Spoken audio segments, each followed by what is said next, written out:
daughter of legendary cowboy Cotton Linda Rosser.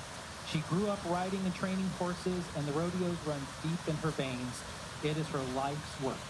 And whereas she joined the Girls Rodeo Association, Women's Professional Rodeo Association, that's the WPRA, in 1969, and served 20 plus years on the board of directors. That's commitment. Whereas Cindy's life and career has been heavily involved in everything rodeo. Cindy has been awarded the 1986 Professional Rodeo Cowboy Association Secretary of the Year, 1998 National Finals Rodeo Secretary, 2012 Ram National Circuit Finals Rodeo Secretary, presented the American flag in countless opening rodeo ceremonies, trained numerous horses on specialty tricks such as to jump through paper, standing in a Liberty Bell, a birthday cake, a ring of fire, and more. Your dad put you up to some of those, didn't he? Yeah. Produced and designed openings and sponsor flags at the National Final Rodeo for 10 years. And in case you didn't know what the NFR is, that is the Super Bowl of rodeos. Whereas in 1995, Cindy was named the Coca-Cola WPRA Woman of the Year. 2015, she received the Lenora Reimer Heritage Award through the WPRA. And in 2019 was honored with the Tad Lucas Award from the National Cowboy Museum. And in 2020, she was chosen as a recipient of the PRCA's Donita Barnes Contract Personnel Lifetime Award. Man, that's a tongue twister, sorry. Cindy is also a member of American Bucking Bull, Inc., and has sat on the board of directors for more than 6 years. And whereas Cindy Rosser has been a loyal supporter of the Women's Professional Rodeo Association for decades and has worked, lived, breathed every facet of the rodeo industry. Now, therefore, be it resolved that I, Dave Shaw, Mayor of the City of Yuba City, on behalf of the entire City Council, do hereby recognize and honor Cindy Rosser for being inducted to the 2022 Pro Rodeo Hall of Fame. We urge all of our residents and the City of Yuba City to join us in celebrating Cindy's success and induction into the 2022 Pro Rodeo Hall of Fame.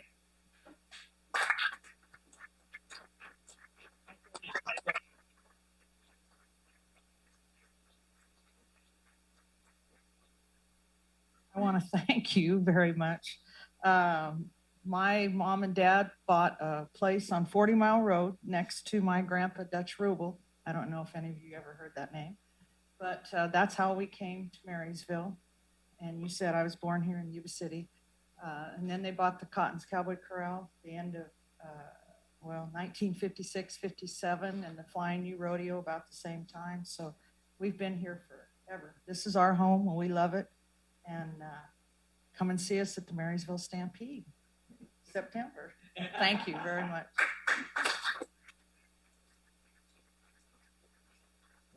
And Cindy, thank you. And I can say now, from all the years being around the rodeo, it's a tight-knit community, but you know when this lady is around the rodeo that you're at, because everybody knows where Cindy's at. Thank you.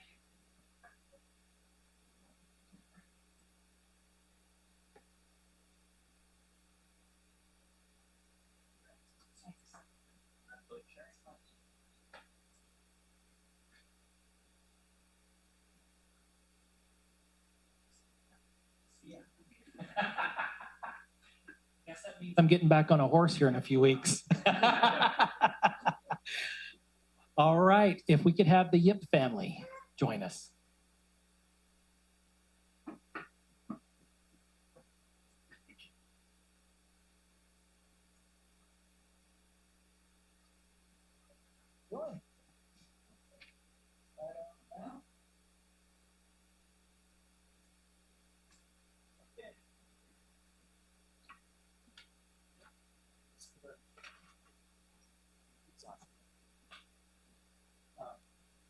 Another great thing we get to do is honor families and businesses here in town. And, you know, the Yip family and your restaurant has been a staple of Yuba City for a mighty long time. So we want to take this opportunity to recognize you guys this evening. So, and the Chinese Garden is the restaurant, and it's been 35 years in business.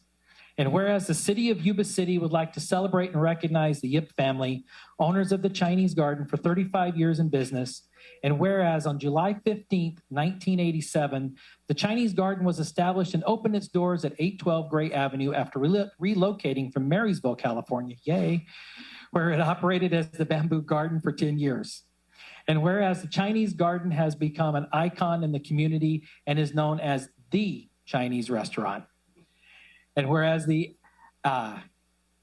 actively donate back to the community in the form of donations and sponsorship over the years to countless organizations and charities.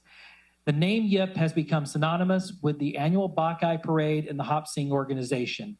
And whereas the Chinese Garden became a business to imitate in the midst of a global pandemic and its ability to adapt to a hugely successful takeout method. So good for you guys. Whereas the Chinese Garden employs several employees, and between Mimi, their mom, Anna, and Peter have combined 135 years of experience in business. Now, therefore, it be resolved that I, Dave Shaw, Mayor of the City of Yuba City, and on behalf of the entire City Council, do hereby applaud and congratulate the entire Yip family, the owners of the Chinese Garden, on the 35th anniversary of their model business, and look forward to many more years ahead.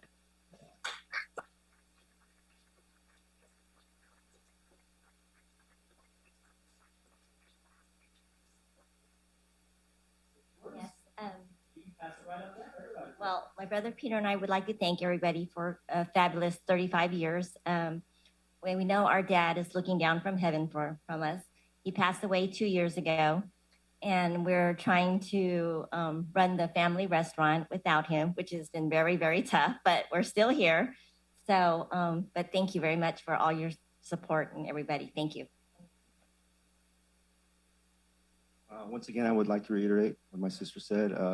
We thank the community for all the support that they've offered to us throughout the years and all the patronage, and especially through the tough time of COVID. And I think this is the same from all the businesses around here, that they appreciate your support to the local businesses and allow them to thrive and just to succeed. And fun fact, one of the reasons why we came to the Yuba-Sutter area was the fact that my dad's aunt and uncle, Chester Lee and Mary Lee, who some of you may or may not know or heard of, were the original owners of the Lee's Canton. So we could have landed anywhere in America, but we landed here. So we're grateful for, like I said, all your patronage and everything that's been happening in this area. And thank you.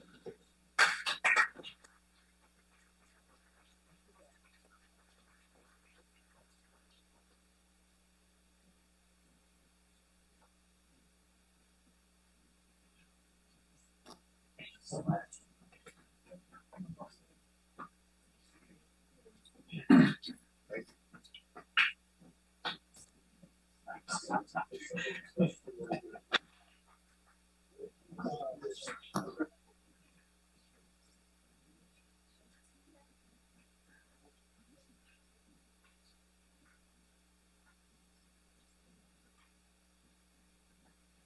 We have one more to go.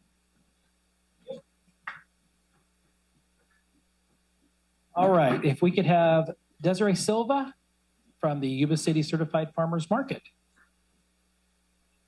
Anna? Yeah. I told you got to give a 2-hour speech after this, right? Oh, okay. No, this is to recognize the farmers market and all the work that you've done over there. And August 7th through the 13th, 2022 is National Farmers Market Week. So with that, whereas the farmers markets serve a significant outlet for small to medium, new and beginning agricultural producers to market a variety of products, in turn generating revenue that supports the sustainability of family farms and the revitalization of rural communities nationwide. And whereas the market is a place where food is sold directly from the farmer to the consumer, Farmers and ranchers provide our community with access to healthy foods produced locally and regionally through farmers markets, which are expanding and evolving to accommodate the demand for a diverse array of agricultural products. And whereas the farmers markets offer low-income women, infant children, and seniors participating in the WIC and senior farmers market nutrition programs, respectively, the opportunity to redeem their benefits for fresh produce. And the farmers market is a gathering place to bring your children, your family, listen to some local music, meet up with some friends, or just get a taste of a small town life in downtown Yuba City. And whereas the Silva family and Desiree were the market founders for many years, have been the Yuba City certified farmers market managers who oversee market events every week and represent and promote the market in the community, and have supported for over 25 years the WIC and senior farmers market nutrition programs. Now, therefore, be it resolved that I, Dave Shaw, Mayor of the City of Yuba City, on behalf of the entire City Council, do hereby proclaim the week of August 7th through 13th, 2022 as National Farmers Market Week. We call upon the people of Yuba City and our local area to celebrate farmers markets, the market managers and families who provide wholesome produce to all. And even though we're past kind of the 13th, continue it all month. So. All right.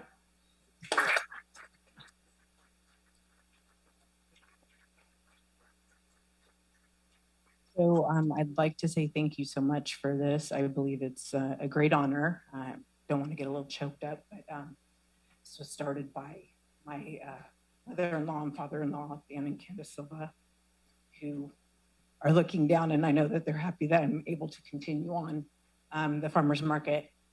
And it is, I just absolutely am thankful to the community who still comes out every single Saturday. The customers, without them, there would be no us. And the city for providing me that beautiful town square fountain, you know, and not having an issue with me being there every single year and supporting what we bring to this community. So I thank my customers, the city, and, you know, honestly, my mom and dad for bringing it here and keeping it going, and I'm honored to continue it on. Thank you so much.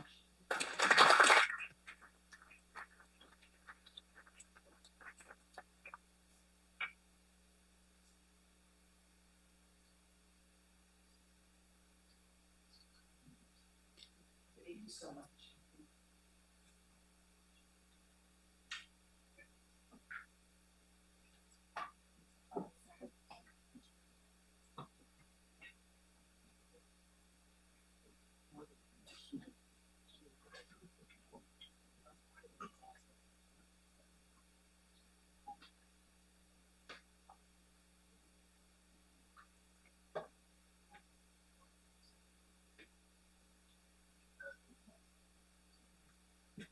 All right, those are some of the best things we get to do in our roles as serving the city, as recognized people. So with that, we will move on to public communication. You're welcome and encouraged to participate in this meeting. Public comment is taken on action items appearing on the consent calendar or business items on the agenda when they are called. Public comment on any other items within the scope of the city's jurisdiction, including items not listed on the agenda, will be considered at this time. Excuse me. Public comment is limited to 3 minutes per speaker. Members of the public submitting written requests at least 24 hours prior to the meeting will be allotted 5 minutes to comment per speaker. Repetitive comments may be limited, and large groups are encouraged to select representatives to express the opinions of the group.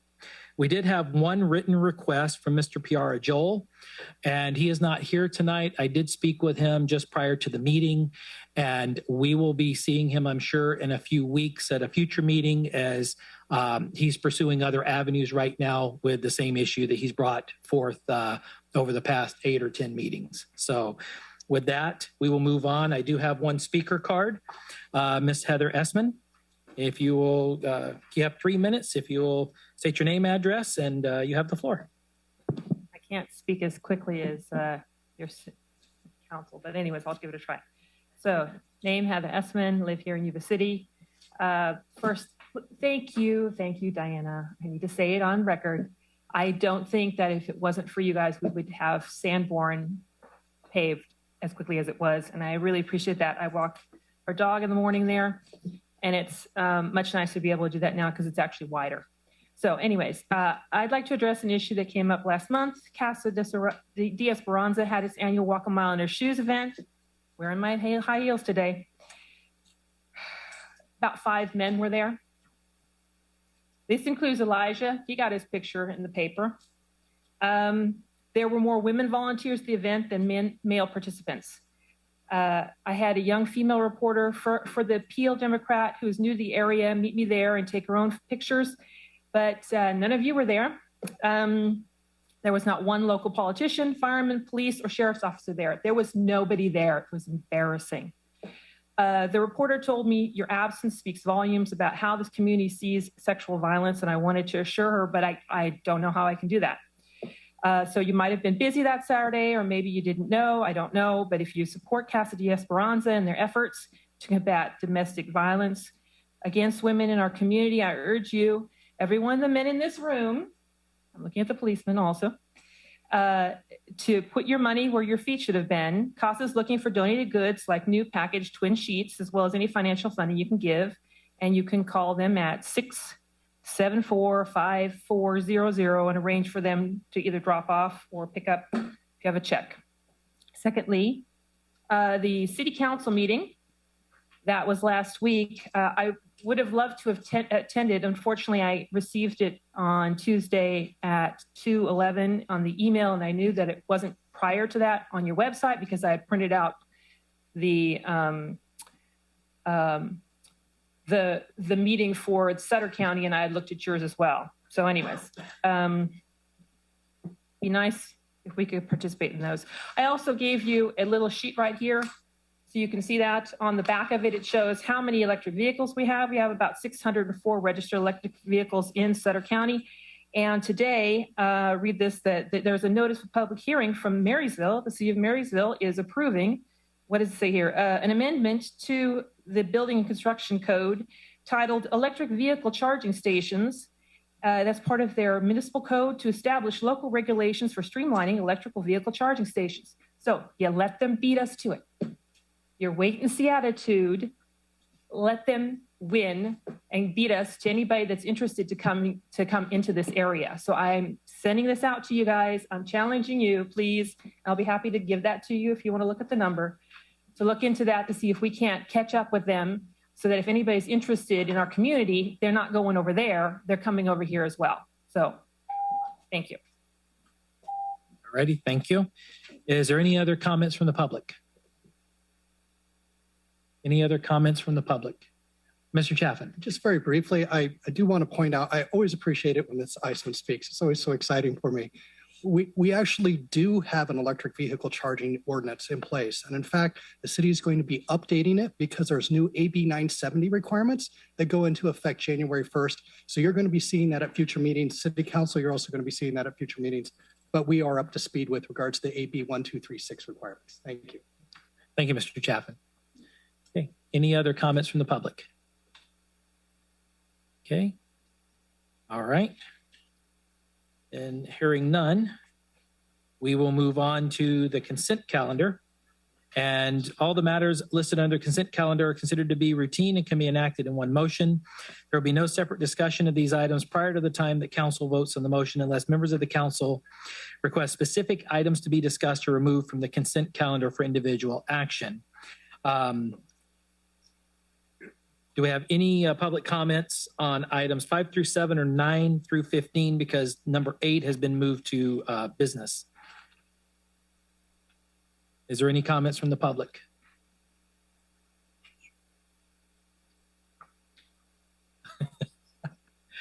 All right, that was you. Any comments from the public? Hearing none, back to the council for either comments, questions, or action. The mayor? Yes, sir. Move to approve consent calendar items 5 through 15 with the exception of agenda item 8. Second. I have a motion by the vice mayor, a second by councilperson Espandola. All those in favor say aye. Aye. Aye. All those opposed say nay. Ayes have it. Motion carries. All right, let's go to agenda item 8, which is the consideration of inclusion of delinquent charges and penalties for water and wastewater services on the secured tax roll. And Ms. Woods, thank you for being here tonight. She's our customer service manager. You have the floor.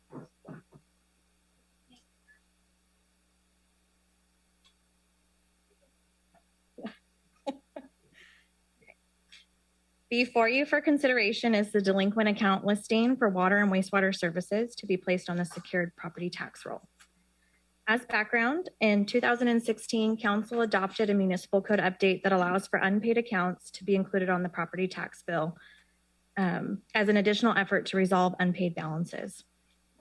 This is a tool used in addition to many billing efforts, some of which include monthly billing notices to all parties associated with the bill, such as tenants, property owners, and/or property management companies, demand letters and collection letters sent to all bill holders, including property owners, and the use of the state intercept program in which we submit unpaid balances to the state for collection through tax return interception. Over the past year, the city has also applied for state relief funds, resulting in over $500,000 being applied to accounts to relieve some of these unpaid debts. The attached list that you guys were provided, which as of today now sits at just over $93,000 for 243 accounts. We've entered into 36 payment plans since the original list was created and received just under $33,000 in payments since the list was created. Staff recommends upon completion of this public hearing that council adopt a resolution for the inclusion of delinquent charges for water and wastewater services on the secured tax roll in the same manner as the general taxes, and direct that a lien also be placed on the subject properties. Thank you. Okay, I come back to the council. Does the council have any questions this time? Okay, any questions? All right, then hearing none, we will move to the public hearing. So the public hearing on the consideration of inclusion of delinquent charges and penalties of water and wastewater services on the secured tax roll is now open. If there are any members of the public who would like to address the council on this issue, please provide your statement via public comment and state your name and address for the record. Do we have any comments from the public on this item? Do we have any comments from the public on this item? Do we have any public comment on this item? Hearing none, we will I'm closing the public hearing, bringing this back to the council for action. Through the mayor. Yes, ma'am. I'd like to adopt item number 8 with the recommendations to adopt a resolution for the inclusion of delinquent charges and penalties for water and wastewater services on the secured tax roll in the same manner as the general taxes, direct that a lien also be placed on subject properties. And I, with my own editorial on the side, is our team has done such good work in trying to resolve this for a long haul in a long time, Katrina. So I really appreciate all the work that you've been doing on this item. Second. Thank you. I have a motion by Councilmember Espandola, and I have a second by Vice Mayor Kirchner. All those in favor say aye. Aye. All those opposed say nay. Ayes have it. Motion carries. Thank you, Ms. Woods.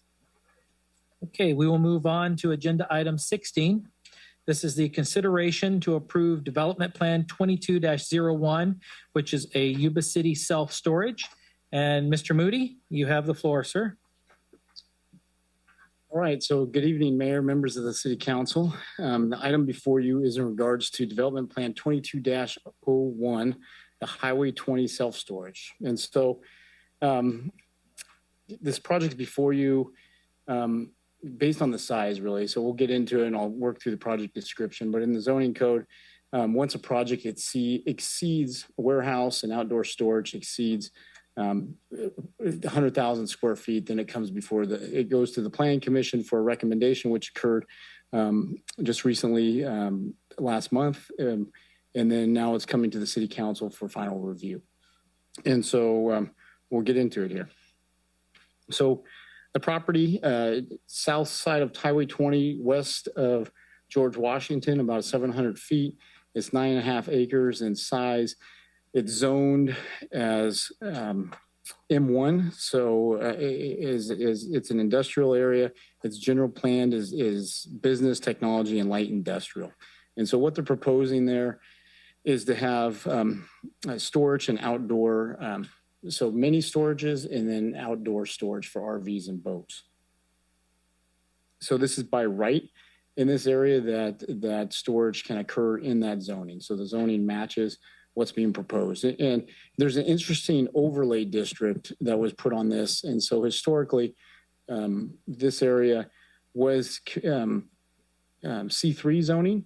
And here in 2017, they came back and rezoned that through the city council to modify the general plan and the zoning, which actually, and so the proposed use aligns with that change.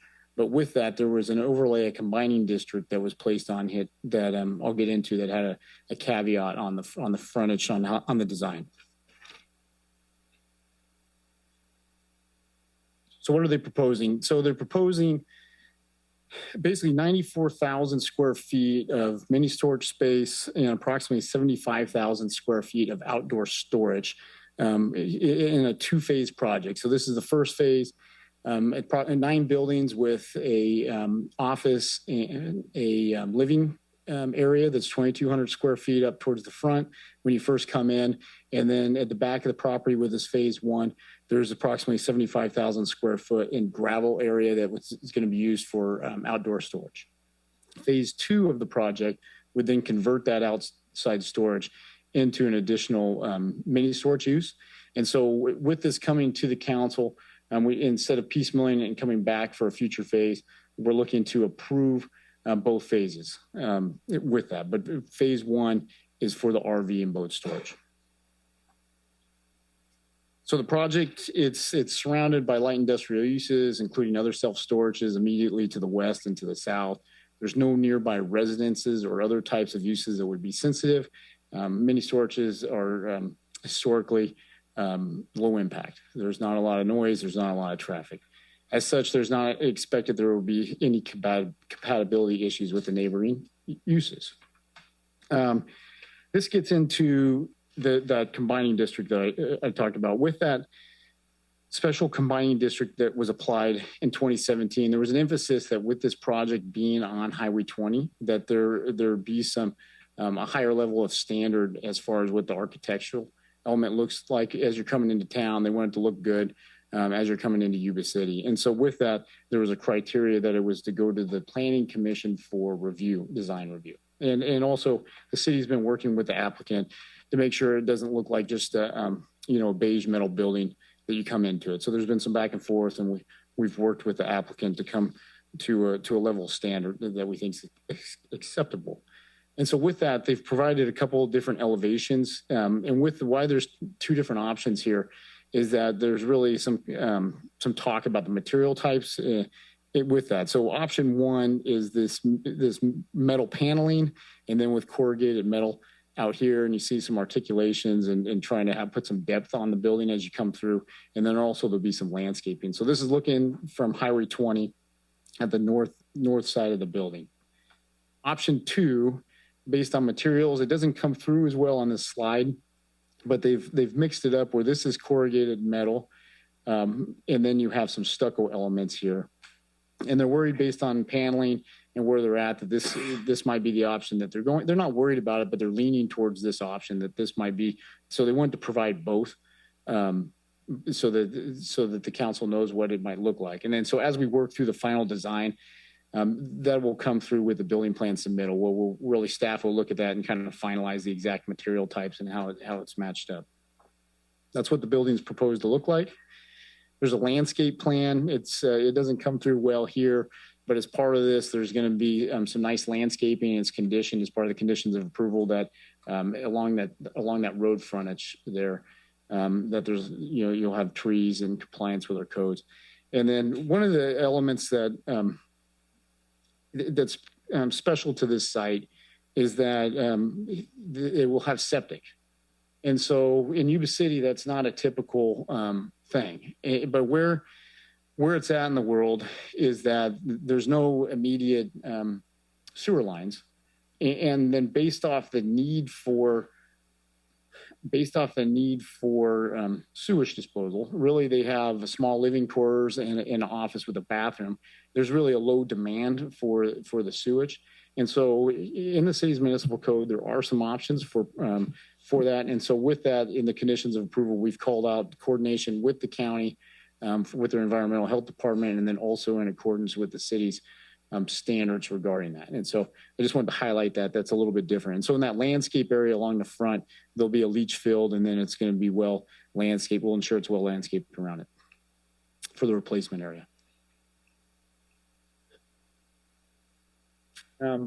We looked at traffic as part of the findings with the development plan on its impacts. There were some real concerns in the beginning because there was a lot of talk about this turning into a truck stop, and just how would they navigate the trucks in and out of that frontage road at George Washington and with the signal. And so with that, there was a condition added that there's no commercial trucks. It's really for RVs and boats specifically for that in that back area. And with that, it was routed to Caltrans and looked at by our staff. And basically the traffic demand was considered insignificant and not generated to a level that would cause an issue. Environmentally, it was assessed. It was prepared for this project in accordance with CEQA guidelines. The staff had determined there was no evidence in the record that the project may have a significant effect on the environment, and recommends that adoption of a mitigate negative declaration for the self-storage project is appropriate. And so with the development plan, there needs to be these 4 findings that need to be made. And that with that, the site for the proposed use is adequate in size and shape to accommodate said use. The streets serving the site are adequate to carry the quantity of traffic generated by the proposed use. The site design of the buildings and scale of the project will complement the neighborhood. And regarding the application satisfies at least 1 finding, that really has to do with flood findings. That actually was an item earlier on today that now that we have consistency for that item. And so with that, staff is recommending that you conduct a public hearing and then adopt a resolution recommending approval of the environmental assessment and of the proposed development plan. And so here tonight, we also have the project applicant. They're here to help answer any questions, and I'm here to answer any further questions on the matter. All right, Mr. Moody, I do have one question, and I think I know the answer, but just for clarification. Being that it's on a septic and it's a parking facility, they're not planning on incorporating a dumping facility as well into this with that septic for the RVs or trailers or anything. Is that correct? It's definitely not sized that way, and we wouldn't approve that through. It would have to be reviewed and approved, but it's nothing sized or been talked about that to be an allowed use. Okay. All right. Is there any other questions? Through the mayor, along with what you were just asking, so there is no connection. How far out that there would be no connection to our existing? So the connection is basically about 700 feet to the east, and so there's a lift station there to where the canal crosses almost to George Washington Boulevard. And so based on the gravity line and the flow, we would really, we feel that it's a burden that to run that line that far at the current cost is a real burden for that particular property and for the demand that they're using. What about water? Water is there and is on the adjacent property, and it would be a requirement for them to connect and extend the water across the frontage. Okay. So what's the parameters on the septic tanks? Are you saying on the size for that property? You know? But we've basically allowed them to provide service to the caretaker and the office for the septic system. And they've shown a layout based on what their expected replacement area is. And we've conditioned it that they will need to get the permit through environmental health and then also coordinate with the city. Okay. On the lighting of the facility, would that be, because it's industrial, so is there's one street light, I believe, is called out in the conditions of approval for the driveway. Okay. And so that would be kind of meet the city standards where we would call out a street light every so often, and then we'd enter into a lighting and landscape maintenance district to help pay for that. Pay for under the lighting district issue. Okay. All right. And then, one of my favorite topics, water again, on the landscape, can we request drought tolerant landscape? We absolutely can. And don't they have to meet that anyway to meet state requirements? Yes, that's a very good point. With the MWELO standards now, they do an analysis when it comes through as far as meeting the state's threshold. I mean, the designs are really cool. I like both designs, and I like the title Cube Smart. That's very innovative. And so just, those few other things would be hopeful. And the plans of the phase 1 and 2 seem pretty, I mean, there's a lack of storage. There's lack of storage for RVs. We had a discussion about that. So those were my questions, and thank you for answering them. Any other questions from the council? All right. Then we will move to the public hearing. Public hearing on the consideration to approve Development Plan 22-01 Yuba City Self-Storage is now open. If there are any members of the public that would like to address the council on this issue, please provide your statement via public comment and state your name and address for the record. Do we have any comments from the public on this item? Any comments from the public on this item? Any comments? Okay. You said that the developers were here? Right. Would they like to make a comment? You're welcome to it this time.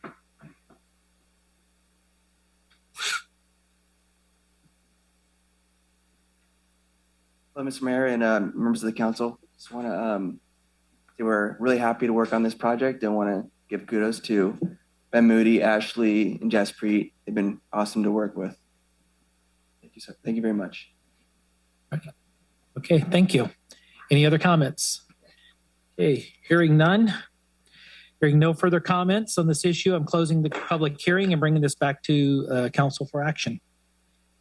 Through the mayor, Yes, ma'am. To move to adopt a resolution to approve. Do we have to read the whole thing? Item B, item 16B. I have a motion. Do I have a second? Second. I have a motion by Council Member Esmandola, a second by Council Member Harris. All those in favor say aye. Aye. Aye. All those opposed say nay. Ayes have it. Motion carries. Thank you very much. Moving to agenda item 17. Yuba City Residential Streetlight Maintenance Districts, Walton area and Terre, Buena, levying assessments. Mr. Moody. And so I'm going to introduce and turn this over to our associate engineer, Josh Wolf. He's been in-house, and as an associate engineer now, he's going to get more familiar with the dais here, with the podium, and coming up and presenting to you. So be easy on him, but I know he does a great job. Welcome to the podium, sir. Thank you, Ben. And good evening, Mayor and members of the City Council. I have 3 presentations for you tonight, all regarding lighting and landscaping. The first one we're going to start with tonight is the Yuba City Residential Streetlight Maintenance District. So we have 2 residential streetlight maintenance districts in town, one of them being the Terre Buena area. This one is primarily along Royal Ranchero Avenue or Royal Ranchero Drive. There's another pocket on Monroe Drive, and then a couple areas to the southeast of that. And then we also have the Walton area, which is primarily to the to the west of Walton Avenue, between Bogue Road and going just south of Franklin Avenue. So the city annually levies and collects special assessments to power streetlights in the Walton Avenue and Terre Buena areas. The districts were formed under the county's jurisdiction. The city annexed the districts and took over administration in 2009. Prior to 2009, both districts were charged the maximum levy. On July 5th, 2022, council ordered the engineer to file reports for the districts. On July 19th, 2022, council adopted resolutions of intention to order improvements and set a public hearing for August 16th tonight to establish assessments for fiscal year 2022-23. The engineer's annual report has been prepared and are on file with the city clerk's office. The reports describe each district, improvements within the districts, and methods of assessment for each parcel. If you're looking at the fiscal impact here, Terre Buena district, the revenue is 22,000, just a little over 22,000. The expenditures are 23,000, so just a little bit more than the revenue. And the projected reserve balance is 112,854. The Walton area, the revenue is 81,677. Expenditures are 74,373, and the reserve balance is negative 24,000. Operating costs for the Walton area have neared or exceeded the maximum levy for the districts multiple times over the past 10 years. Operating costs for Walton have increased while operating costs for Terre Buena district have decreased since 2015, 2016. Tonight we have a couple alternatives. First alternative would be modifying or reducing the assessment amounts or canceling the districts and funding the lighting with alternative sources. Second alternative would be modifying the districts to include COLA provisions, which would allow us to levy at higher rates. So the recommendations are A, conduct a public hearing, and B, adopt a resolution confirming and ordering the annual levy of assessments for fiscal year 22-23 within Yuba City Residential Streetlight Maintenance District number 1, Terre Buena, and Residential Streetlight Maintenance District number 1, Walton area. If anyone has any questions at this time, I'd be happy to answer. Any questions from the council? None? All right. And with that, we will open the public hearing on the Yuba City Residential Streetlight Maintenance District, Walton area and Terre Buena area. Levying assessments is now open. If there are any members of the public who would like to address the council on this issue, please provide your statement via public comment and state your name and address for the record. Do we have any comments from the public on this item? Any comments from the public on this item? Any comments from the public? Okay, hearing none, I will close the public hearing and bring this back to the council for action. Through the mayor. Yes, sir. I'd like to go ahead and move to adopt a resolution confirming and ordering the annual levy of assessments for fiscal year 2022 through 2023 within the Yuba City Residential Streetlight Maintenance District number 1, Terre Buena, and Residential Streetlight Maintenance District number 1, Walton area. Right, I have a motion. Do I have a second? Second. I have a motion by Councilmember Woongarden, a second by Vice Mayor Kirchner. All those in favor say aye. Aye. Aye. All those opposed say nay. Ayes have it. Motion carries.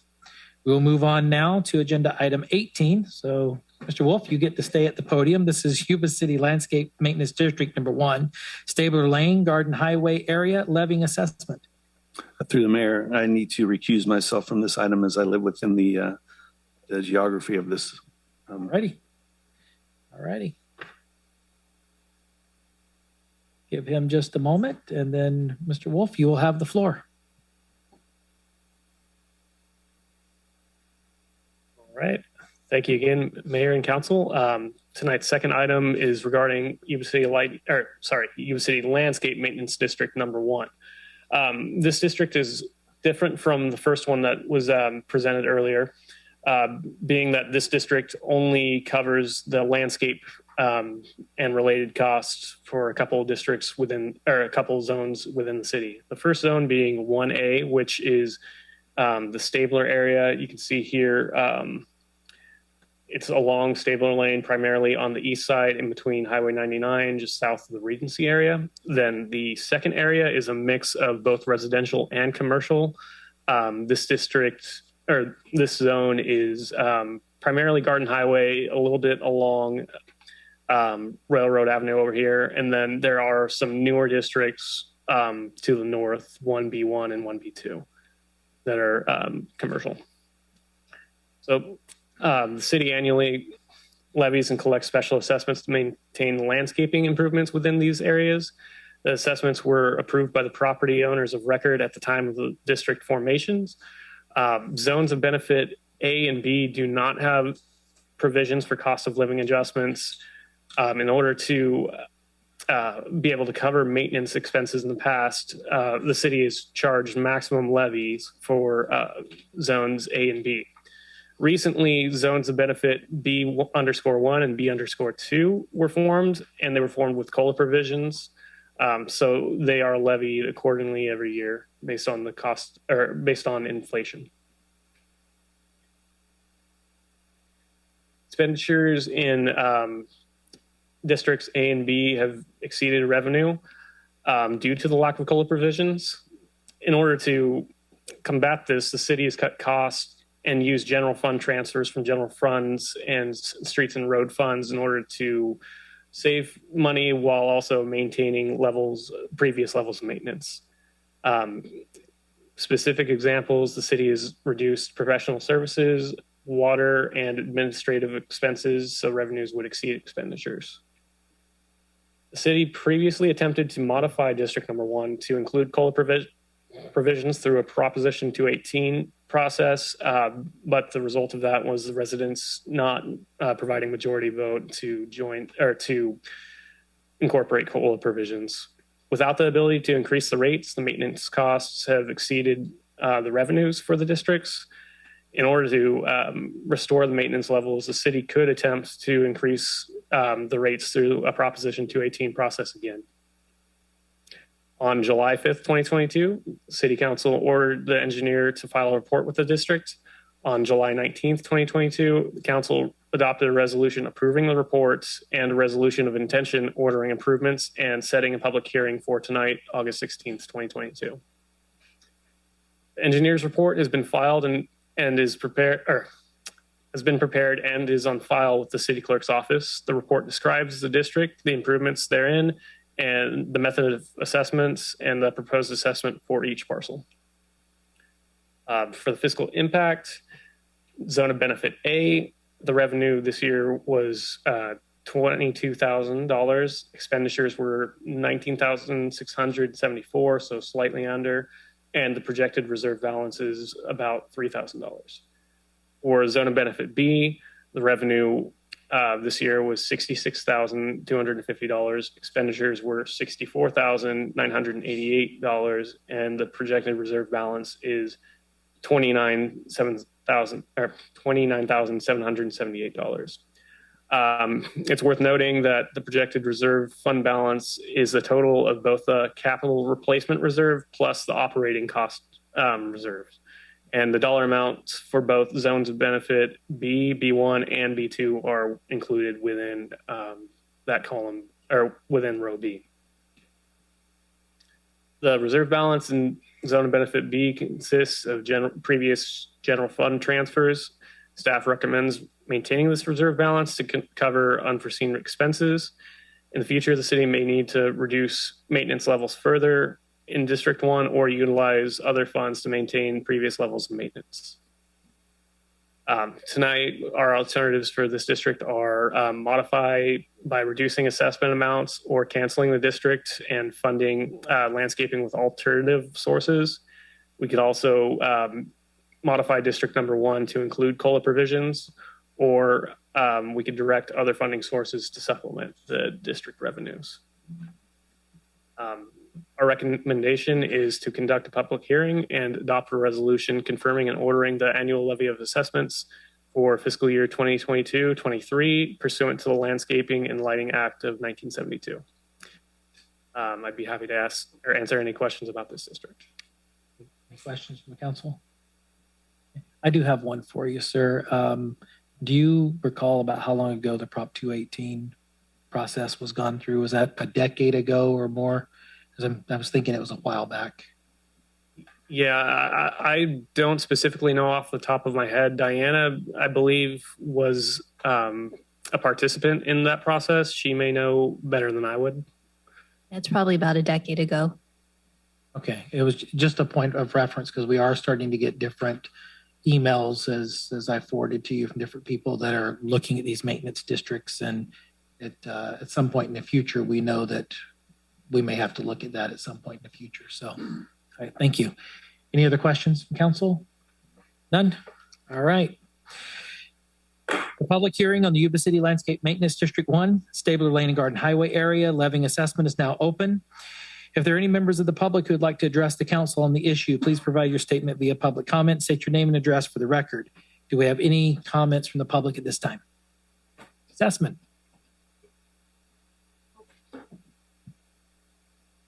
on. Hi. So Heather Esserman again. I was here, I believe, last year when you guys were talking about this, probably the year before as well. I was also at the meeting last week for the county where they were having some financial problems, and they addressed those by trying to put the 1% tax on the ballot. I don't know, there wasn't any clarification at that point if any of that is coming or trickling down into Yuba City. There's no clarification. People were asking that multiple times and nobody said anything, but everything needs to be funded in a manner that meets the requirements. And if these people moved into that area, knowing that there were trees there, knowing that the trees look nice, they don't look as nice as they used to. And a lot of the area is starting to get kind of run down. I think it should be up to them to decide if they want to pay the $5 or $10 a year in order to put that back up to a certain level. I think that some of them don't quite understand that that's the situation. So if there's no COLA on it, then either a COLA has to be built in or you're going to have to come up with some other method. But I totally think, I was at the other district, but there's nothing, I don't have any lighting or anything like that on my property. But I do think that it should be up to them, just like they were saying at the meeting last week at the county meeting, as far as the tax, 1% tax is concerned, it should be up to the public to decide whether or not. And I know it's expensive when you're doing Prop 18 stuff, but still that maybe weave that together with something else so it's not quite as expensive, but to let them just make those decisions, because general fund monies so that you can water the trees, that just doesn't make any sense. It's they got trees like that. We don't in our neighborhood. So they moved into that neighborhood and they made that decision. So it's up to them to decide what level of service they want. Thank you. All righty. Thank you. Any other comments from the public? Any other comments from the public? All right. Hearing none. Hearing no further comment on this issue, I'm closing the hearing and bringing this back to council for action. Through the mayor? Yes, sir. I move to adopt a resolution confirming and ordering the annual levy of assessments for fiscal year 22-23 pursuant to the Landscaping and Lighting Act of 1972. I have a motion. Do I have a second?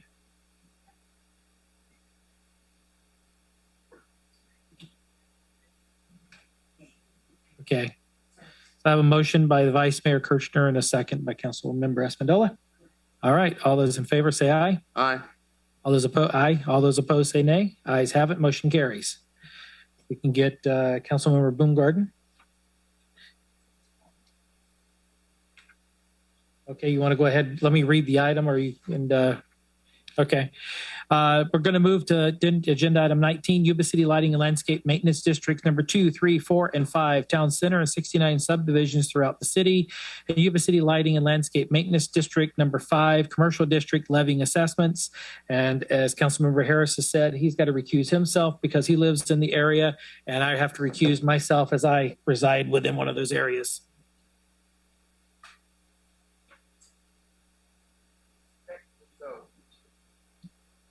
Agenda item 19, Yuba City Lighting and Landscaping Maintenance District number 2, 3, 4, and 5, Town Center and 69 subdivisions throughout Yuba City, and Yuba City Lighting and Landscaping Maintenance District number 5, Commercial District, Levying Assessments, presented by Mr. Moody.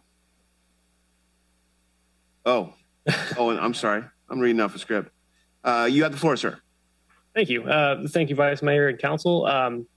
This will be the final Lighting and Landscape District presentation for tonight. This one is for districts numbers 2 through 6. The difference between this one and the other two presentations is that these districts are responsible for maintaining both lighting and landscaping and related items, not just one or the other. And these districts also contain residential for districts 2 through 5, and then commercial for district 6.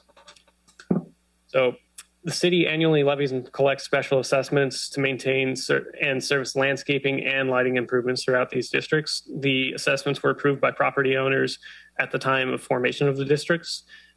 as I said, districts 2 through 6 do have COLA provisions, and the COLA is based on the consumer price index adjustment from January to January. This year, the COLA was relatively high with a 7.5% increase from the previous year. On July 5th, the City Council ordered the engineer to file reports for the districts. And then on July 19th, 2022, Council adopted resolutions approving reports and resolutions setting public hearing for tonight, August 16th, 2022. The engineer's reports are on file in the City Clerk's office. The reports describe each district, improvements, methods of assessment, and proposed assessments for each parcel. Districts 3, 4, and 6 and District 5 zones of benefit B through L will see increases in their annual levies. District 2, zone of benefit A, and District 5, zone of benefit A, will see decreases in their levies due to surplus funding and healthy reserves. So for the fiscal impact, District number 2, it had a revenue of $83,732 with expenditures of only $41,035. The projected reserve for that district is $111,665. For District 3, the revenue was $10,662. The expenditures were $8,676. And the projected reserve for that district is $27,566. For District number 4, the revenue was $153,205. Expenditures were $135,737, and the projected reserve is $144,411. District number 5, the revenue was $576,028. The expenditures were $577,970, so just slightly more than the revenue. And then the projected reserve was $221,880. And then finally, the commercial district, District number 6, the revenue was $29,000. The expenditures were $14,792, and then it had a projected reserve balance of $141,897. Or $141,897. And just to note that reserve balance for that one, the largest amount of the money for that reserve is within capital replacement funds, not operating expenses. The operating expenses are more in line with the expenditures for that district. So to note, the projected reserve fund balance is a total of the capital replacement reserve plus the operating reserves. The alternative for this item is to modify the assessment amounts or to cancel the districts and fund lighting, landscaping, and various other items with alternative sources. Tonight, we recommend that we conduct a public hearing and then that we adopt a resolution confirming and ordering the annual levy of assessments for fiscal year 2022-23 for the Yuba City Lighting and Landscape Maintenance District numbers 2, 3, 4, 5, and 6 in Yuba City. The districts are pretty large and throughout the city. So if you'd like, I can go through these, or we can just to get to any questions that you may have. Any questions from the council? Very thorough. Thank you. Okay. Public hearing on the Yuba City Lighting and Landscaping Maintenance Districts number 2, 3, 4, and 5 Town Center and 69 subdivisions throughout Yuba City, and Yuba City Lighting and Landscaping Maintenance District number 5 Commercial District. Levying assessments is now open. Is there any members of the public who would like to address the council on this issue? Please provide your statement via public comment and state your name and address for the record. Do we have any comments from the public on this item? Any comments? Any comments? Okay. Hearing no further comment on this issue, I am now closing public hearing and bringing the matter back to council. Through the Vice Mayor, I would like to move to adopt item 19B. I have a motion. Do I have a second? Second. I have a motion from Councilmember Espandola and a second from Councilmember Baumgarten. All those in favor say aye. Aye. Aye. Any nays? Ayes have it. Motion passes. Thank you for your time. Thank you.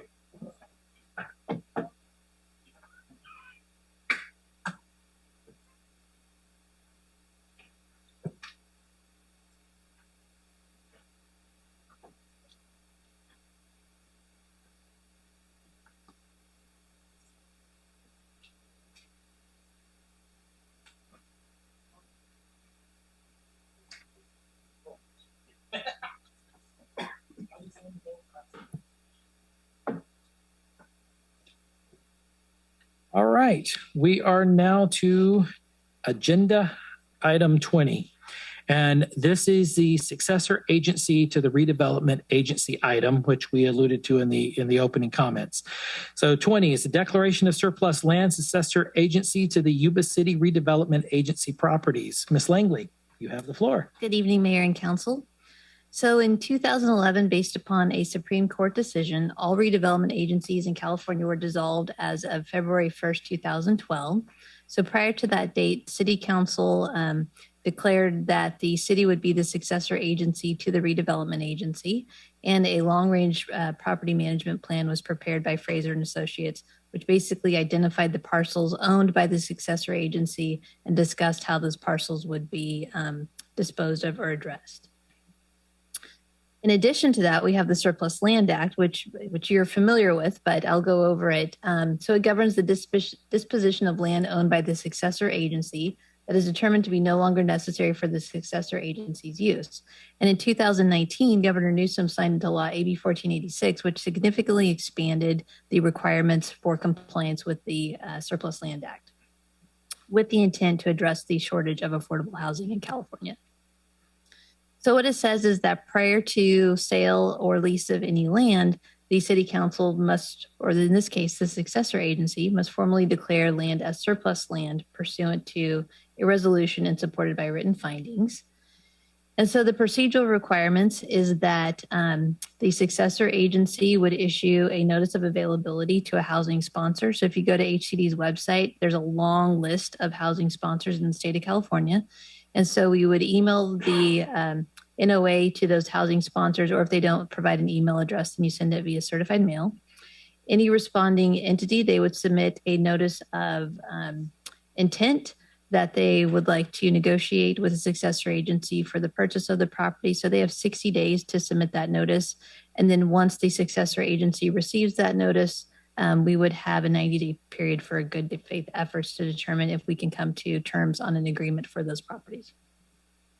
If no housing sponsors respond to the NOA, or if the negotiations terminate, so for instance, if you can't get to, you can ask for up to fair market value if you have a developer that's not willing to pay that, or you can't come to terms, then you would let HCD know, and they have to review the process and then confirm whether or not you complied with the process. In addition to that, if the negotiations terminate and the land is later sold or leased to a market rate developer, they have to set aside at least 15% of any units over 10 for affordable housing. And if you violate, if HCD reviews your process and determines that you violated the process, then they can request 30 to 50% of the proceeds from the sale. So it's pretty significant penalties if you do not comply.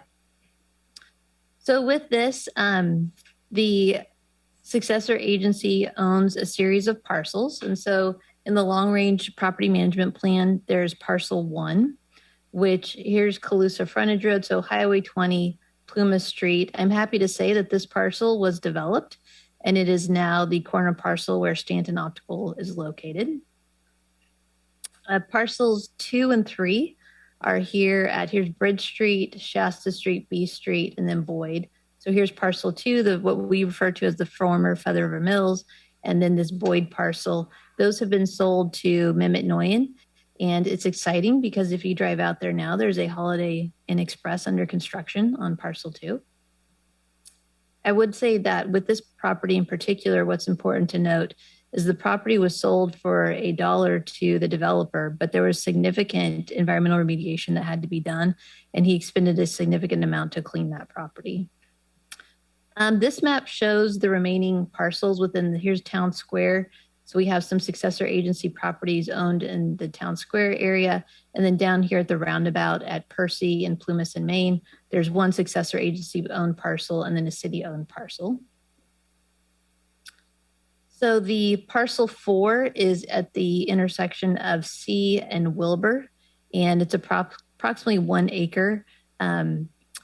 We do not know the environmental status of this property as we have not done any environmental investigation. And so that's important to note. When we send out the notice of availability, we have to note if we are aware of any environmental concerns. In this case, we haven't done the study, so we don't know. Parcel 5 is a 0.2 acre parcel. Here's Wilbur Avenue. Here's Stevens. So a little 0.2 acre parcel right there. Parcel 6 is the former Yuba City Steel site. Here's Plumas Boulevard, Franklin. Kevin Bradford spent a lot of time on this project to get clean closure through the state. And so this is a property that would be ready for development. Parcel 7 is here at B Street and Wilbur Avenue. Here's the town square fountain. This parcel has significant contamination. And so through the phase 1 environmental site assessment, 16 recognized environmental conditions were identified. And so not likely that we would find somebody interested in this property, but you never know. There might be another Meetin out there that is willing to take on the risk of cleaning that property. Parcel 8 is, here's the roundabout at Plumas and Maine, and it's a 0.34 acre parcel, and then the city owns this parcel to the north of it. So alternatives are to not proceed with declaring any of these properties surplus. With that, really what that means then is that we continue to retain those properties. So the staff's recommendation is to go ahead and declare them as surplus. And then what's important here is the fiscal impact. Any proceeds to be received from these properties go directly to the state. And then we would submit a request for reimbursement for any costs that we spend for the appraisals, for escrow, title, all of that. But we would not retain any of the proceeds from the sale of these properties. And with that, the recommendation is to adopt a resolution declaring certain successor agency-owned properties to be surplus land and directing the city manager to follow the procedures set forth in the Surplus Land Act for the sale of such properties. And with that, I'd be happy to answer any questions. Any questions from the council? Any questions? All right. Any comments from the public? Yes, ma'am.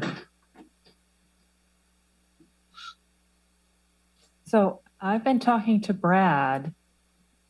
Number 4 and number 7, then basically you're trying to get rid of those. Is that my understanding? I know you can't, this isn't a conversation, but so if you do parcel 4 and parcel 7, 4 is just below 7, right?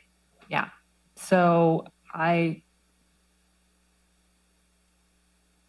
there was some talk about something, and those areas would be great for something if we could save one, but I don't know if it was just kind of something that Brad and I were talking about, or if any of that ever got to your level. No. Well, you know, we really, really, really could use a community center, and that would be a perfect spot for it. But obviously, if you have to get rid of those parcels, that's another situation. I mean, I don't know if there's any other ideal locations that the city owns that we'd be able to go somewhere else for. 7, of course, is much larger, but if you have to have remediation, I don't think the city would be able to afford that as opposed to parcel 4. But whether or not you'd get a space large enough, or if that's large enough for a building, it's an acre, that should be big enough.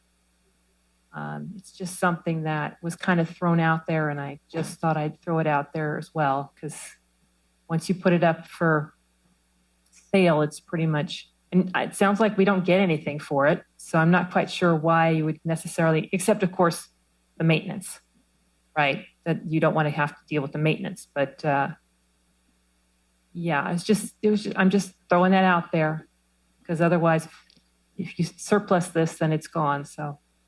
Anyways, so if I could address that, and Shannon, I might need your help with this response.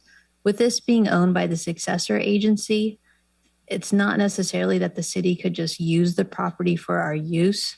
We would have to go through the process to actually, I believe, obtain the property. And so we still have to follow the Surplus Land Act to declare it as surplus and then go through that process. And, and we don't know the environmental conditions associated with this parcel because we haven't done the studies associated with that. So it's not that the city could retain it or that the successor agency could retain it. The intent of the long range property management plan is to get rid of these properties because we dissolved the redevelopment agency. So we want to get these assets off the books.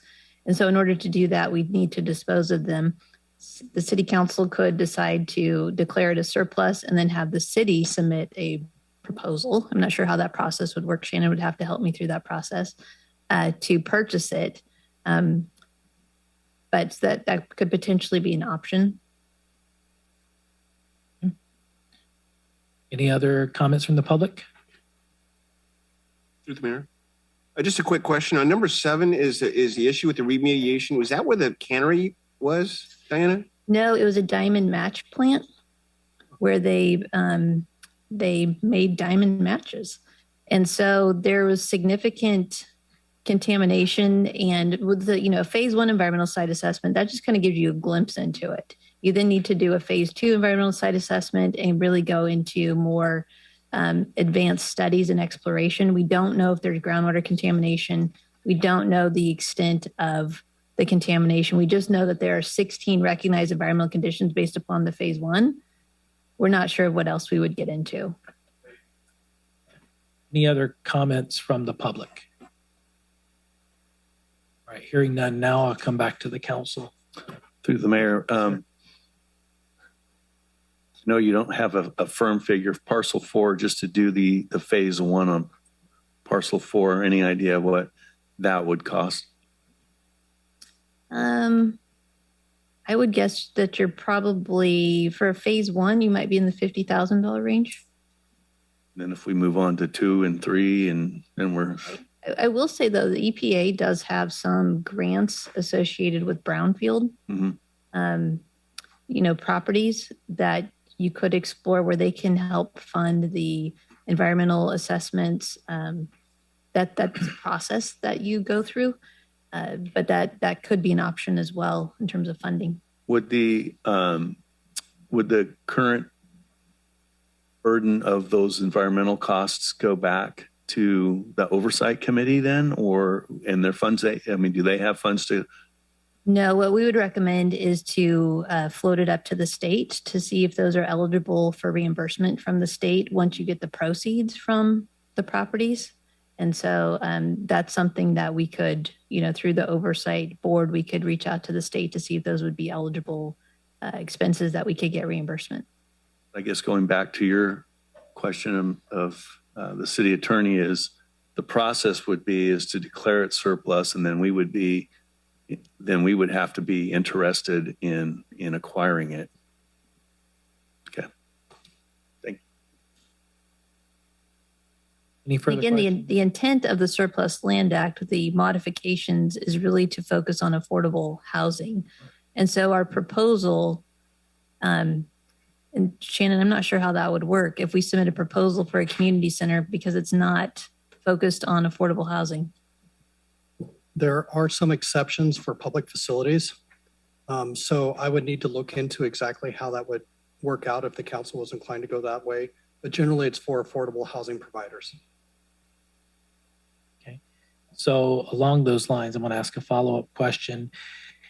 Once we declare the property surplus, they're in the pool. So with these questions, would it behoove us to bring this back for a hearing for the successor agency once we get some of these questions answered, so we kind of know what those steps are, knowing that it's got to go through that, but knowing what the viable options were?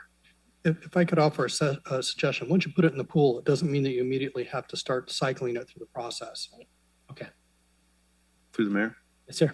Can you carve, for instance, if you wanted to, carve 4 out and approve the others? Yes.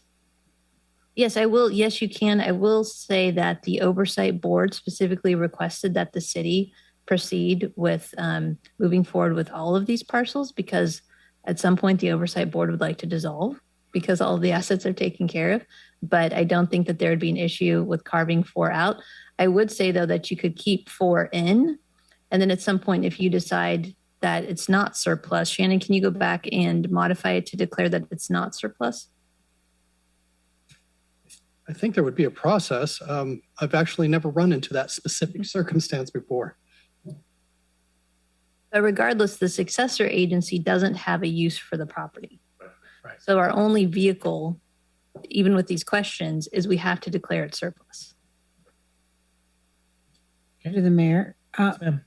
So once we declare, having been in the conversation with the oversight board, if we declare it and put it in the pool, are we able to then continue to do perhaps a level 1, what did you call it, testing? Or if we do carve it out, as colleagues are saying, how can we get to the testing to understand what potentially is environmental issues on that piece of land? So again, I would get a proposal for phase 1 environmental site assessment. I would float that up to the state to make sure that that's eligible for reimbursement. If it's not, that would just be coming out of the city's funds to do that. Mm-hmm. And then, council could make a decision. We can still declare it surplus because, like I said, that's the only vehicle to get this moving forward. Right. That doesn't mean we have to submit the notice of availability to HCD immediately. We can hold off on that particular parcel if there's interest in retaining this parcel to, have further discussions about, do you want to do further environmental assessment? If we can get reimbursement, we can do the environmental site assessment. That's all information we would provide in the notice of availability because we would need to share that information with any housing sponsors so that they have an awareness of what's on that site. So, but if it goes so removing it would save us from going into that pool of listing of 200 and something people they can then, but it takes a long time to get to that point where someone may have an interest in purchasing that piece of land.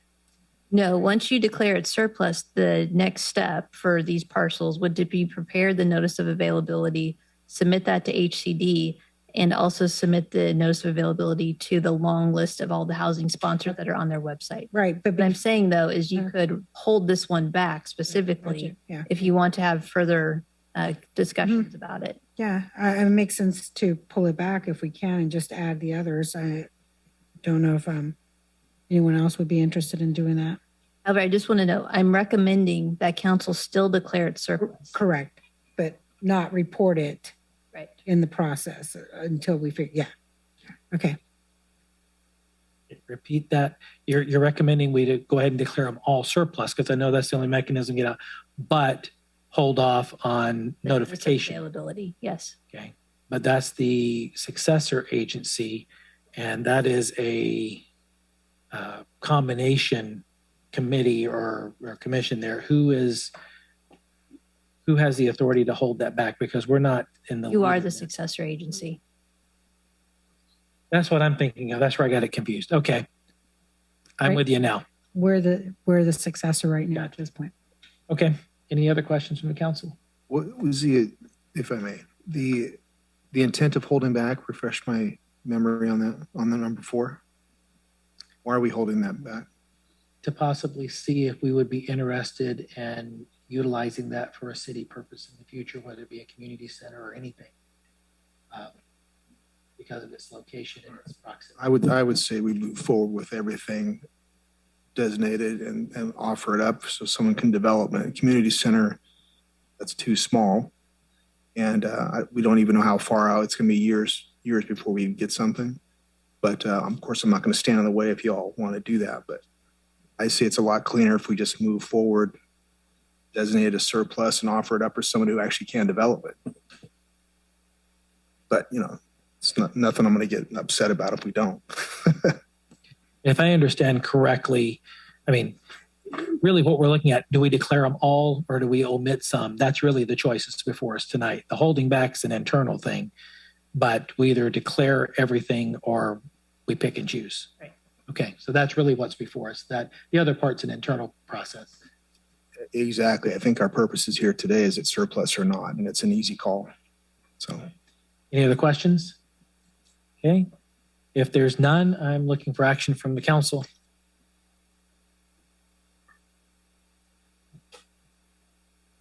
We have to read the whole thing or not, do we? No. So move to approve staff's recommendation on item number 20, Mr. Mayor. And Mr. Mayor, if I may, and Councilmember Harris, I just wanted to clarify for the record that the resolution has been tweaked slightly. There were a couple references to the city that have been updated to be surplus or to be successor agency rather than city. So I'm assuming that your motion included those as well. Yes, sir. Thank you very much. Okay, I have a motion from Councilmember Harris. I have a second from Vice Mayor Kirchner. All those in favor say aye. Aye. Aye. All those opposed say nay. The ayes have it. Motion carries. She disappeared. Thank you. All right, future agenda items. Item number 21. This is the opportunity to discuss any items that may have surfaced tonight that we want to come back at future meeting. Any future agenda from the council? Okay, hearing none.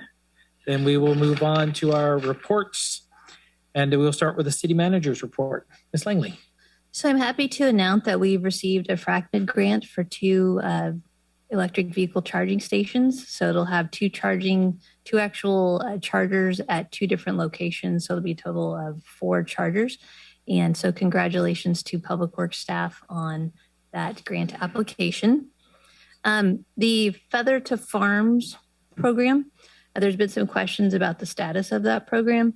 With the large animal cruelty case that SASA was dealing with, they needed to deal with that immediately.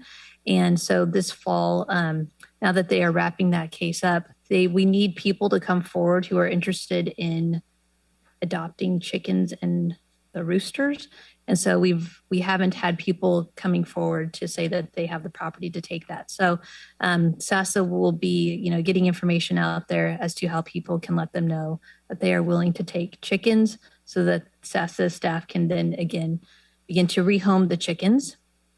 Last Tuesday, we had thank you to Spencer Morrison for coordinating the pension policy workshop. I personally thought it was a really informative workshop, and I would encourage people to look at the presentation online. And then also thank you to council and staff for the strategic planning workshop last Thursday.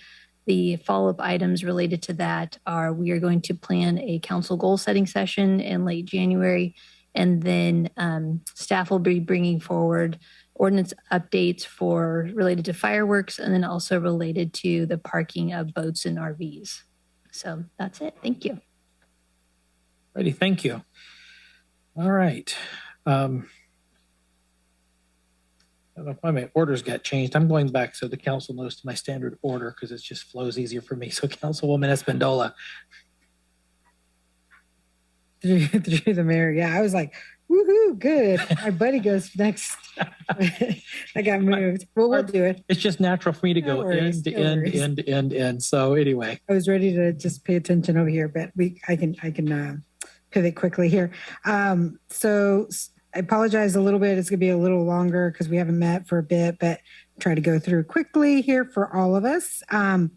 Feather River Air Quality Management. We had a meeting. We reviewed budgets, had a training on burn days, and had a lengthy discussion around that particular area. And we also wanted to congratulate our Public Works team for not just the charging stations, but we also got a wheel loader. So good job, team, for working on that particular grant. The mayor and I were at the Gilsizer Drainage, and we approved the budget, and we talked about some water pumps for the district. So I'll leave it at that if you'd like to add more to it. That's pretty much it. That's all we had.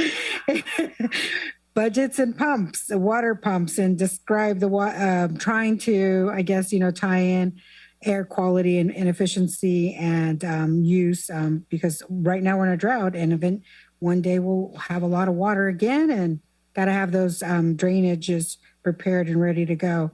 Diana did a wonderful job about just reviewing the countywide RDA oversight board. So I'm not going to go through all that. That was quite a lengthy conversation, but great job, Diana, for bringing in, and Spencer as well was at the meeting for bringing in our attorney and explaining through the Surplus Land Act and really helping the oversight board have a clear understanding of how to do this process. And that was very, very helpful. Thank you. Our city had the National Night Out, and it was a great event, even though it was super hot, but it was a great event. And wanted to thank our PD and fire. A shout out to Drew and a shout out to Jamie for really being an awesome co-driver at driving along for all the different locations. She's awesome. I really enjoyed talking with her, and I learned quite a bit about her own personal achievements, family, and she interacts extremely well with the community. Super proud of her work. Diana, our city manager, also talked about our pension policy. In that pension policy discussion, we're exploring and learning pension policy, future financial options. Learned quite a bit. Very well put together. And thanks, Spencer, for bringing in, the name of the gentleman's leaving me at the moment, but quite comprehensive presentation. And then our strategic plan, excellent plan. Sierra did a great job in presenting.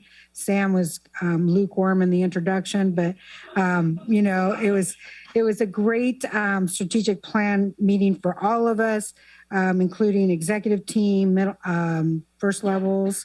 Did I get that right? Is it first levels? Maybe if I'm not, please correct me. Excellent morning on that. Then we also had a meeting with United States Environmental Protective Agency high-level staff, a follow-up from when I went to Washington, D.C. With Aqua. So scheduled a meeting with them with Ben Moody and Diana Langley. We discussed funding options, grant funding, any way to help us alleviate the cost to our community members on the wastewater outfall diffuser replacement and the electrical instrument improvements. And so I learned quite a bit. I thought it was a very productive meeting. Hopefully we can find some other revenue sources in addition to what we're already working on track for the state, hopefully to have a plan by the end of the year. I'm hoping that we can begin the work to replace that outfall diffuser that is necessary in our community. Then my colleague, Councilmember Boomgarden, and I participate in the Backbone Support and Governance Subcommittee meeting with Sacramento Region. So you've been actually, I thought, a lot more engaged than I have on that particular. So I'll just leave it at that. Attended a wonderful celebration of service with many of us for United Way. Our city received some nice recognition along with that. And then ended up, colleagues again, naturalization ceremony reception, people becoming citizens to our country here. And we got there like 5 minutes after and everybody was gone, right? Tony, thank you for extending the invitation. I hope the next time we can get there maybe earlier or something, or hold them off. I don't know, but lots of things happening, and appreciate you listening to me, but the work is just extremely gratifying, but thank you. Councilmember Harris. Thank you very much. I think I was a little bit more lucky than Grace was. I was on vacation for the vast majority of the last month, and also Sabuka was there dark in July. But what I have to report of the things that I've attended specific to the city has already been mentioned. Our pension policy, again, was very informative and appreciated. The planning, that stuff just doesn't happen. And so the information they put together was very good and informative. And then our E-team and council workshop we had recently, that was really good. Sam, I think you're a little bit more than lukewarm, but you still, very dynamic introduction. I also accepted a invitation from our mayor to attend a breakfast that he put together at, I don't know the name of the church, Adventure Church, but of course my GPS took me to the wrong spot. I had to go to the old bowling alley, so I went in there. But not only do I appreciate the invitation, but my main takeaway was the speaker, Mr. Johnston. I could have listened to him for a long time, and I don't really say that much about preachers at all. And he was very good and didn't really stick around and wallow around in a lot of the stuff, but some very practical words of wisdom and advice for life in general. In fact, I think I bought one of his books afterward. So it's pretty good. So I appreciate that invitation and was happy to be a part of that. And that is it. Like I said, I've been out of town, and my stuff were kind of dark in July. So thank you. Thank you, sir. Councilmember Baumgarten. Thank you, Mr. Mayor. Sam, I thought you were hot. Don't take that the wrong way, though, okay? You had the room on fire. So the stuff that I've been involved with, National Night Out has been mentioned. I too wanted to thank Drew Mitchell for her coordination of that event. I ended up riding along with the chief of police in a black SUV when it was 108, and thankfully the air conditioner worked. But we did get a chance to interact with a lot of folks out in the neighborhoods, and it was good.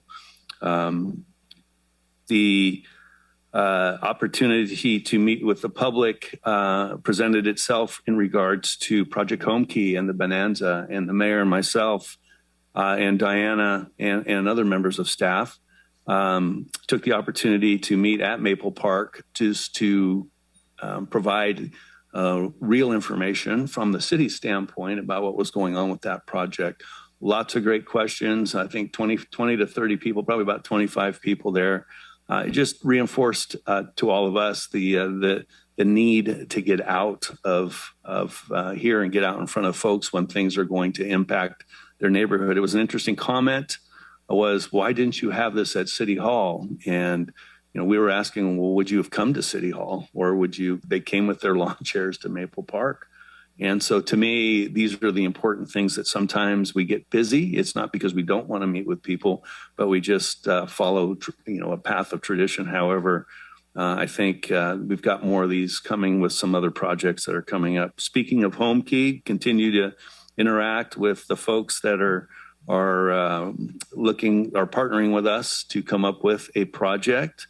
I think the project initially, the new project, had a deadline for application, or not a deadline, but a beginning of application in October. That's now been pushed to December, January. So that opens up a few more options, and the discussions continue to be, I think, fruitful and moving forward for us. Again, the United Way celebration and the acknowledgement of our city staff, what they were acknowledged for was their generous contributions to the United Way through payroll deduction. And I can't remember the exact number, but it was very meaningful, and you could tell it made a difference.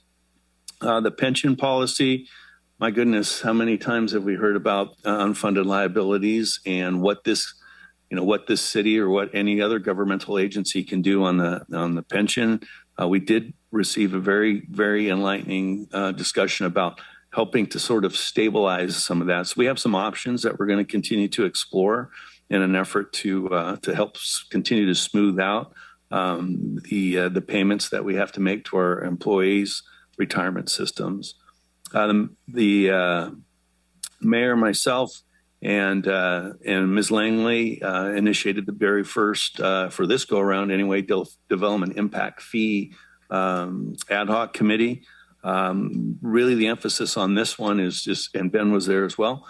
Thank you, Ben. Was really to begin the discussion on the traffic study and the road fees as it relates to. There's a lot of developer interest, but they want to know what the fees are going to be. And we just had a new fee study done. So we've got another meeting there, but we'll be coming back with recommendations to the council in regards to development impact fees. Executive team workshop, again, those things are very important. And I've mentioned this to others. There's a good vibe in the room. You can tell that coming out of COVID, the employee leadership team feels engaged. At least that's my takeaway from it. And we discussed quite a few things and more to come. There's a subsequent meeting coming up. Final thing I would mention is, as a member of the the Regional Housing Authority. And tonight we continued Richland Village. This is 176 units of affordable housing in Richland Housing. We are waiting to see if we can get some tax credits, but the action you took tonight allows that process or that product to continue to be viable. And I think that's quite important given what's going on in our community and the need for affordable housing. So with that, sir, it was a busy couple, 3 weeks. Absolutely. Vice Mayor. Thank you, Mr. Mayor. I'll try to be brief. I'm going to start with North Sac Valley Integrated Regional Water Management Group. This is all things about drought. That's all we talked about, and that's all there is to talk about. They've got a website up that monitors the wells, and that doesn't sound very important, but it's kind of frightening what's happening across the state right now with our groundwater being dried up. And I think where you really see that is in the San Joaquin Valley. And so there was discussion about this. Those of you that get the Appeal Democrat noticed that transit was on the front page. They were awarded $15 million. That goes towards $42.5 million that they need to construct and get equipment for their new facility off of North Dill Road, which will be in the proximity Costco right here. And that is part of a $119.5 million that was spread over 8 projects in the region.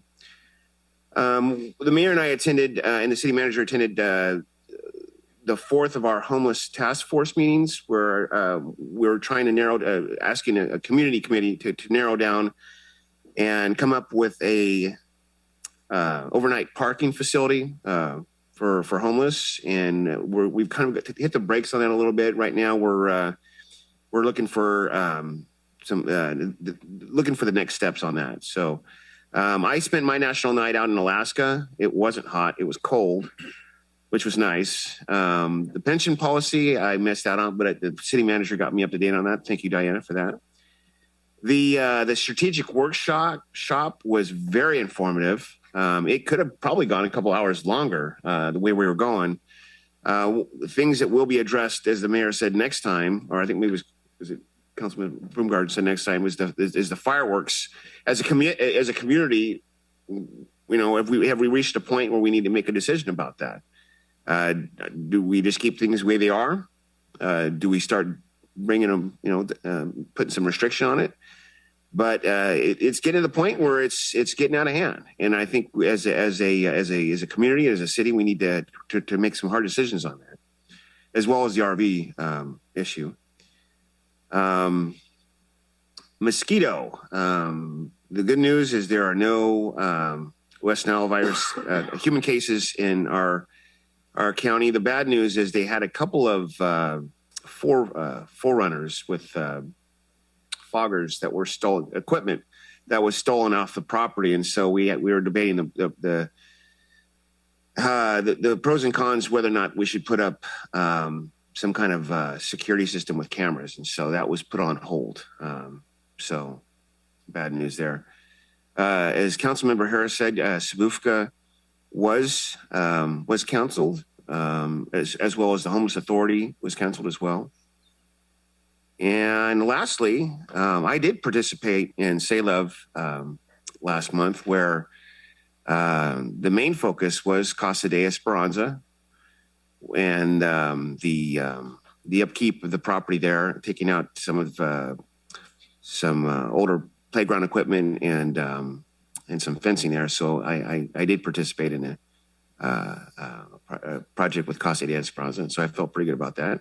Mr. Vice Mayor, yeah. I just want to make a comment in regards to that too. I think if you go back in time, you'll see that there's a certain of us who have participated in the walk. I've got the blisters to show it. They didn't notify us this year. I don't know. And with that, I'll wrap it up. Thank you. All right. Well, thank you. Well, I'm going to shift gears and I'm going to go right back to Sam to start with. You've got almost like too hot, too cold. Sam, you were just right. Okay. So, Sam, you know, it was a joke, right? Yeah. Okay. I'm going to keep mine very brief because I've been in a lot of these meetings with my colleagues, and so I'm going to keep it to this. To my colleagues, thank you. Keep up the good work. You did a great job reporting out, and we've been busy over the last 3 to 4 weeks. To our city staff and our team, really, the team building is incredible. The only way that we're going to move things forward is to have the openness like we do to come together to function as a team. And I think it's really what makes this council and this E-team and the mid-managed stuff really special is we have that comfort enough to have, just frank conversations to know that we're all working for the betterment of the city. Couple of things noted. It was the raise grants for transit. That was what that came from. That puts us a little over 23 million. So we're almost 2/3 of the way there. As Mr. Keith Martin put it, who's the head of the transit. RWMA, we had interviews, but then the candidate withdrew. So we're kind of back to the drawing board again. So we will eventually find a new executive for that. It's, well, this one's a little different. I will explain briefly what it gets into is as all things up and down the state, people have been giving raises across the board. It just, where he was at made him an offer that he couldn't turn down. So it stays there. And so we're back to the drawing board. And so hopefully we will do that and begin that transition as soon as we find another viable candidate. So stay tuned on that one. A couple other things that's been in the hopper. It was brought up earlier, Ms. Essman, about the Sutter County stuff and whatnot.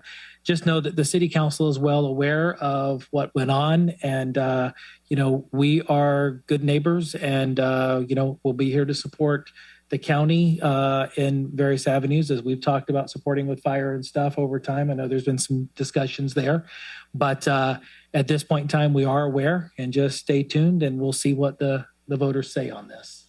So with that, and I will close with what Councilmember Harris was talking about. My wife and I together wanted to do something special for the community, and we started off this year with strategic partnerships.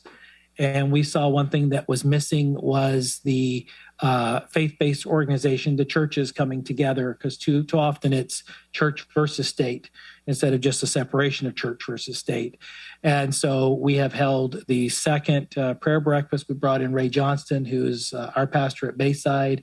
He's not only a pastor, he's an author, corporate speaker. I mean, he's off the charts with what he's done.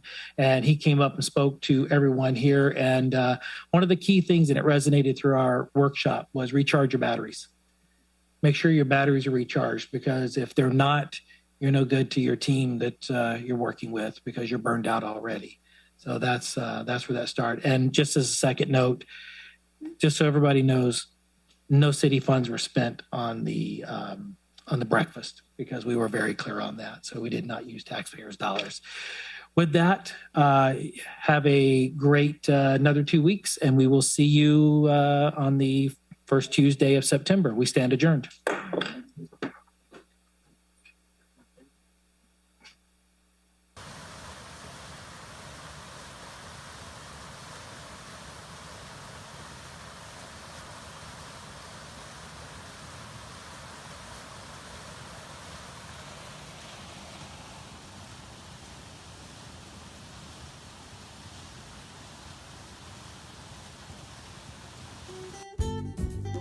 Yuba-Sutter.live's local government live streams are presented by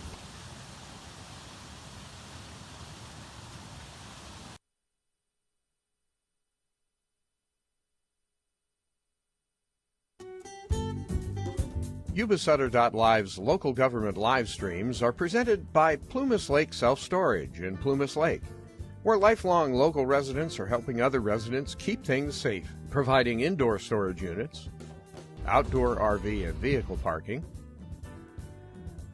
moving supplies, and Penske truck rentals. Details at plumaslakeselfstorage.com.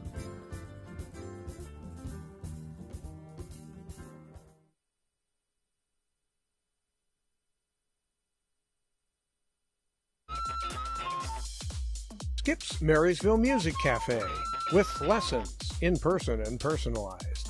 Instruments including guitars and amps, horns, strings, strings for instruments, and a myriad of music and sound equipment. Skip's Marysville Music Cafe.